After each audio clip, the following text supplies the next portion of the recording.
Hello po, kamusta po kayo mga kabayan? Sana po safe po kayo sa nararanasan po nating malawakang pagbaha sa ating bansa. Safe po sana kayo mga kababayan. Samahan niyo po muli ang inyong lingkod at tayo po magkomentuhan dito po sa Tambayang Makabayan. Magumpisa na po tayo. Komentuhan po natin. Ito pong ipinagmalaki po ni Bongit na tinatawag po na bangag ng kanyang ate ay pinagmalaki niya po yung kanyang proyekto sa Quezon City na naglagay daw po siya ng napakalaking tubo. Malaki pa raw sa tao para daw po maibsan o sinasabing hindi na bahain ito pong Araneta sa Quezon City, mga kababayan. Pero ngayon, tinesting po, tinesting po ng kalikasan yung kanya pong ipinagmamalaki. At syempre, ang ating bansa ay nakakaranas ng malawakang pagbaha. Kaya kamusta na kaya ang mga buhayan nating mga politiko? Kamusta na ang mga proyekto niyong flood control? Katulad po nito, ibalik tanaw po natin yung proyekto pong ipinagmamalaki ni BBM sa taong bayan. Ito po mga kababayan. Umaga sa inyo lahat. Dito tayo sa Tatalon sa G. Araneta Avenue at dahil binabalik-balikan natin ito dahil dito ang isa sa pinakagrabe na magbaha sa buong Pilipinas kapag umuulan. Ang ginawa natin ay naglagay tayo ng malalaking drainage. Kung maalala ninyo, nung nakaraan, nandito rin kami, ipinakita natin yung napakalaki na mga tubo na goma na bago na yun ang in-install natin dito. Yung mga nakikita ninyong mga butas dito, yung mga drainage, ang sa ilalim niyan ay yun na nga, yung ating mga malalaki, mas malaki pa sa tao.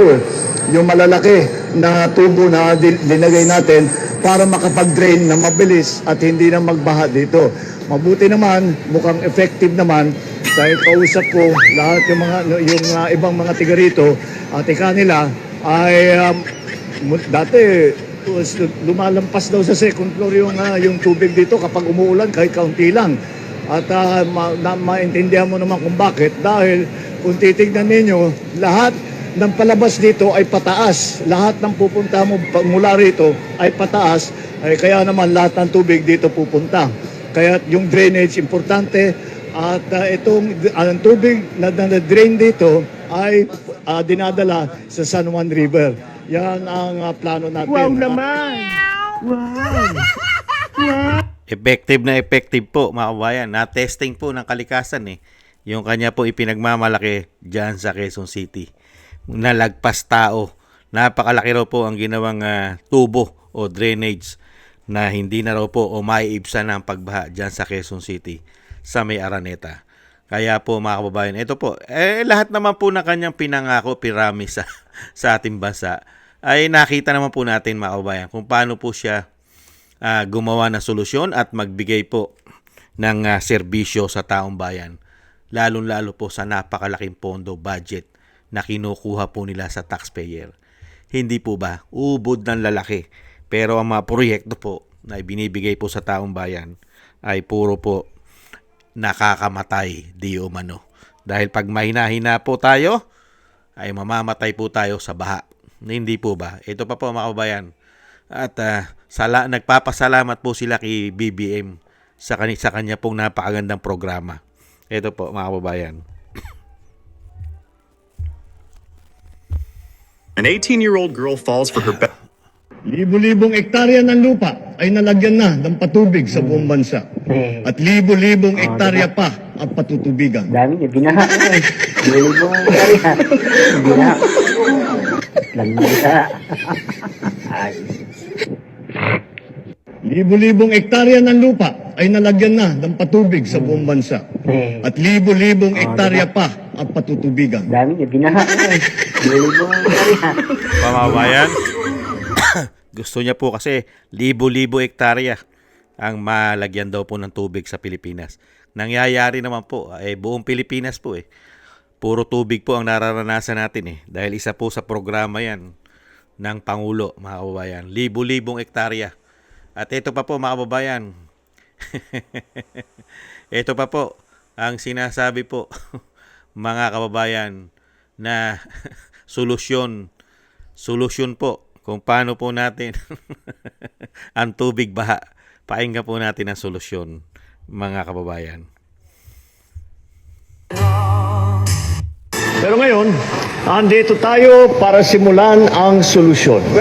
Meron po tayong ginagawa at meron po tayong magagawa.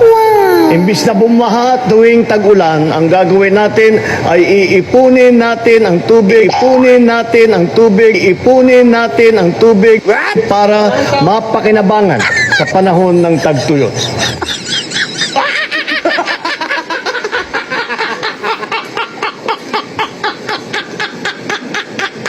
Pero ngayon, andito tayo para simulan ang solusyon. Meron po tayong ginagawa at meron po tayong magagawa. Imbis na bumaha tuwing tag-ulan, ang gagawin natin ay iipunin natin ang tubig, ipunin natin ang tubig, ipunin natin ang tubig para mapakinabangan sa panahon ng tagtuyot. Yan po mga kababayan ang solusyon. Ipunin po natin na ipunin ang tubig galing sa baha para po mapakinabangan sa tag-init, mga kababayan. Napakagandang solusyon. Unbelievable. At ito po ang update po natin. Talagang grabe po ang naging ilog na po ang Bulacan. Napakalaki pong bahagi ng Bulacan ay naging ilog na. Naging dagat na. Kamusta kaya ang mga congressman sa Bulacan? Hindi po bababa sa 7 ang congressman dyan. At lahat po ay nakakuha ng isang damukal na budget, mga insertion allocables sa flood control. Kawawang Bulacan. Mga politiko ay gahaman at mga buhaya di umano. Ito po, tingnan po natin ang sitwasyon at panoorin po natin ang Bulacan. Nagmistulang ilog ang iba't ibang bahagi ng Bulacan dahil sa hagupit ng habagat. Maayos ang flood control project ang sinisingil ng mga residente. Wala na flood Narito ang control. Agenda Weekend Report ni Francis Folde. Magtatatlong buwan pa lang matapos kasuhan ni DPWH Secretary Vince Dizon ng non-bailable malversation case si Flood Control King Curly Discaya sa Malolos, Bulacan RTC kaugnay sa flood control scandal. Ang lalawigan ng Bulacan, mala water world na dahil sa matinding pag-ulan. Kita sa video na ito, posted sa social media ng Baliwag City Freedom Wall sa National Highway sa Baliwag. Mataas na ang baha. Sabi pa na nag-post, may kotse na raw na tumirik. Sa bahagi ng southbound lane ng Plaridel Bypass Road, hirap na rin dumaan ang light vehicles. Di na rin makita ang kalsada sa barangay Matang Tubig sa Baliwag City. Lubog na rin ang daan sa Concepcion Subdivision. Minomonitor din ang pagtaas ng tubig sa Bulo Dam sa San Miguel, Bulacan. Malakas na rin ang current ng tubig sa Doña Remedios, Trinidad. Sa Bulacan, lubog na ang Purok 4, Barangay Bambang, kung saan hindi na rin makita ang mga kalsada ng National Irrigation Administration. Baha na rin sa Barangay San Nicolas. Maladagat na rin ang bahaging ito ng Giginto, Bulacan. Patuloy rin ang pagtaas ng tubig sa Barangay Tsaong. Ibinahagi naman ng motovlogger na si Art Flores ang kanyang baha ordeal sa Balagtas. So ayan, medyo tumataas yung tubig dito sa Balagtas, Bulacan. So papunta tayong Panginay. So far dito medyo mababa pa. Tingnan natin banda doon sa may dulo kung kakayanin natin. Tingnan natin kung makakalusong tayo. Kung kakayanin. Boss, di kaya yan! Di kaya? Hanggang hita na raw ang tubig kaya di nakakayaning lumusong ng sasakyan niya. Kaya bumalik na lang si Flores at naghanap ng ibang ruta. Dahil sa walang patid na pag-ulan, patuloy din ang pagtaas ng baha sa barangay Nagbalon sa Marilao, Bulacan.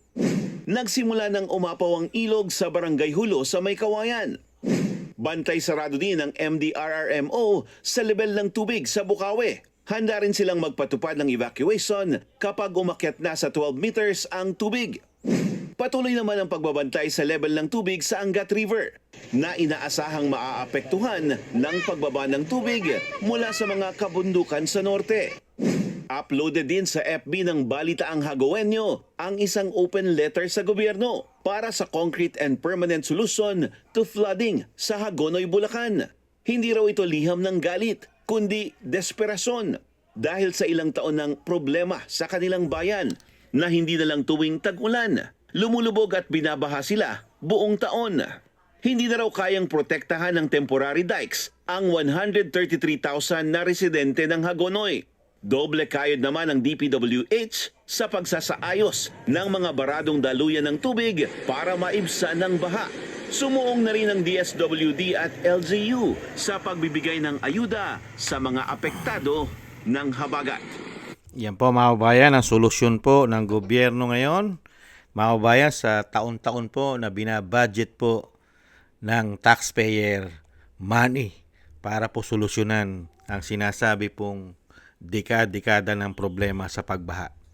Pero ang nangyari po, imbis na solusyonan po sa panunungkulan po ng Binagawang Pilipinas na tinatawag na bangag na kanya ate, ang nasolusyonan po ay ang kanila pong mga bulsa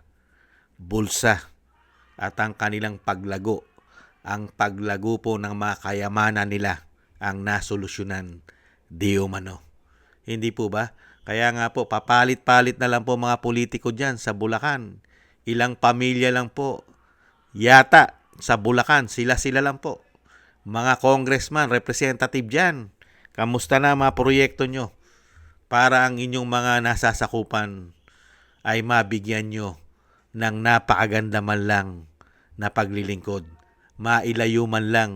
Kahit sabihin natin binabaha, pero napakabilis sana na maibsan ito dahil meron kayong mga programa na hindi ninanakaw, hindi binubulsa ang mga pera ng taong bayan para sa solusyon ng pagbaha. Hindi po ba? Ang hirap po kasi, barado na mga drainage, barado na lahat mga kababayan, pero wala pa rin pong silang ginagawang mabilisang aksyon. Di po ba? Puro pamumulitika. Lalong-lalo po ang House of Representatives. Puro politika po inuuna nila. Hindi po ba? Impeachment. Pero ang kanilang nasasakupan, pagdating ng tag-ulan, yan. Habagat pa lang mga kababayan, hindi pa malakas na bagyo yan. Pero nilulubog na ang halos buong Bulacan, Metro Manila at ang norte. Hindi po ba? Pero mga kababayan, diyan ka magtataka, karamihan po ng malaking mainstream media ay nakatutok naman po sa Davao. Pero ang problema po ay nasa Luzon. Ganyan po katindi sa ating bansa. At yan po mga kababayan ang mga solusyon na ibinibigay po at programa ng Pangulo ng bansa na tinatawag na kanyang ate na bangag. Meron po siyang solusyon mga kababayan. Unang solusyon niya, palawakin po na patubig sa buong Pilipinas. Ektarya pong lupa ay kailangan pong matubigan. At kitang-kita po natin yung programa ng Pangulo na natutubigan na po ang buong bansa sa kanyang programa. At meron pa rin po siyang solusyon. Mga kababayan, pagka daw po tayo binabahana ng programa na patubig ng Pangulo, ay ipunin naman daw po natin ang mga tubig baha para magamit naman natin sa tag-init. Mga kababayan. At yung pinagmamalaki naman po niyang proyekto, natapos na. Yung nasa EDSA, malaki pa raw sa tao. Ang ginawa daw pong tubo para ang tubig ay ang tubig daw po na baha ay mawala na sa EDSA diyan po sa May Cubao. Pero kitang-kita po ng mga kababayan natin, wala pong nangyari sa malaking tubo. Pero ginastosan po ng bilyon-bilyon, mga kababayan. Yan po ang programa nila. Kaya po, kahit anong gawin po nilang pagtatakip, kahit ano pong cover up ang gawin nila, ilihis po nila ng ilihis ang issue ng korupsyon ng flood control, mismong tadhana na, mismong kalangitan na, ang nagsasabi ng mga ginawa nilang malawakang korupsyon sa taong bayan. Pagnanakaw sa pera ng bayan na dapat ay nilagay sa tama katulad po ng sinasabi nilang flood control. Mismo na pong kalangitan ang nagpapaalala sa mga Pilipino, sa atin, ang ginawa po nilang malawakang korupsyon na tayo po ngayon ang piniperwisyo. Samantalang sila ay ubod po ng titibay ng bahay nila at hindi sila binabaha at ubod po ng kakapal na mga pagmumukha nila. Hindi po ba? Sa sobrang tibay po, sobrang kapal, sobrang tibay na po ng pagmumukha nila. Kaya wala na po silang hiya. Mga walang hiya na po sila. Yan po mga kababayan, ang Pangulo ng Bansa na tinatawag na bangag ng kanyang ate. Ang pinagmamalaki pong mga proyekto, programa, solusyon, mga kababayan, ay nararanasan po natin lahat ang kanyang magagandang solusyon, programa, mga kababayan. Danas na danas po natin sa bansa. Maraming salamat po sa inyo mga kababayan. Sana gusto po natin tambayan mga kababayan sa YouTube at TikTok. At ganoon din po sa inyo mga nagko-comment, like, share, and subscribe. At patuloy po nagsusubscribe. Shoutout po sa inyo lahat. At shoutout din po sa inyo lahat sa mga nagbibigay po ng tulong at biyaya. Maraming salamat po sa inyo mga kababayan. Shoutout po sa inyo lahat. At ingat-ingat po kayo. Ingat-ingat, doble ingat po. At God bless po sa inyo lahat. Tiis-tiis lang po tayo mga kababayan. At magdoble ingat po. Paalam. Bye-bye.